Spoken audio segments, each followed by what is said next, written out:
আমি এভাবে বলি, তোমরা আলাদিনের চেরাগের কথা তো নিশ্চয়ই শুনেছো, যে আলাদিনের চেরাগ, হাত তোলাতে যারা যারা আলাদিনের, সবাই জানে আলাদিনের চেরাগ।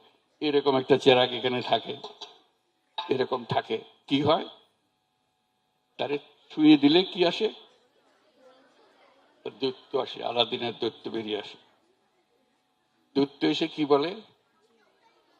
হুকুম করুন, কি করতে হবে বলুন।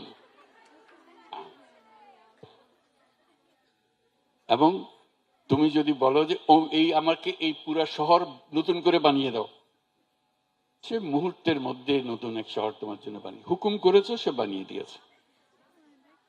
তো বলবো যে আমার সঙ্গে তার দৈত্যের কি সম্পর্ক, চেরাগের কি সম্পর্ক? সম্পর্কটা হলো এই, তোমাদের কাছে সে চেরাগ আছে, শুধু সেটা স্পর্শ করা, স্পর্শ করলেই সেই দৈত্য বেরিয়ে আসবে। এবং তোমাকে শুধু বলতে হবে কি, তাকে কি হুকুম দিবে সেটা বলতে হবে। এখন ধরো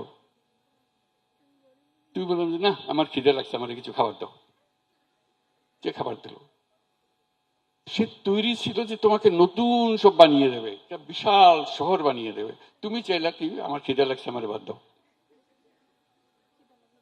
এই ভুল যেন আমাদের না হয়। আমাদের শক্তি এত বড়, এটা ছোট্ট একটা জিনিস যেন সন্তুষ্ট হয়ে না যায়। আমি যে দৈত্যের কথা বললাম, আমি অন্যভাবে বলি, আসলে তুমি হলে সেই মায়াবী দৈত্য, দেবী, যাই বলো।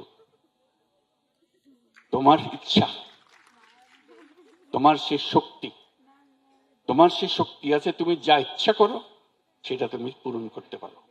ইচ্ছা না থাকলে এটা হবে না। ওই যে বললাম, আমি সারা পৃথিবী বলতে দিতে পারি, কিন্তু আমি চাইলাম কি আমার খিদে লাগছে, আমার বাধ্য। হ্যাঁ, মাথা কাজ করবে, ক্ষুধা লাগলে ওকে বলবো যে সারা দুনিয়ার যত খাবার সব সবাইকেও খাওয়া, আমাকেও খাওয়া, হয়ে গেল। কাজে এটা বলতে জানার, সে তো তৈরি তোমাকে দেওয়ার জন্য। আমি কি চাইবো তার কাছে? এই চাওয়াটা হলো তোমার ইচ্ছা, কল্পনা শক্তি। তুমি কি কল্পনা করো, বাংলাদেশ নিয়ে তুমি কি কল্পনা করো, এই কল্পনাই তোমাকে সেখানে নিয়ে যাবে। যেহেতু আমার যদি কল্পনা না থাকে, যে উদাহরণ দিলাম, যে দৈত্যের উদাহরণ দিলাম, আমার যদি সে কাকে কি বলবো, আমি যদি সে দৈত্য হয়ে থাকি, আমি নিজেকে কি হুকুম দেব? আমি তো পারি সবকিছু। এই যে বললাম আমি পারি, এই কথাটা তোমাদের বিশ্বাস হয়?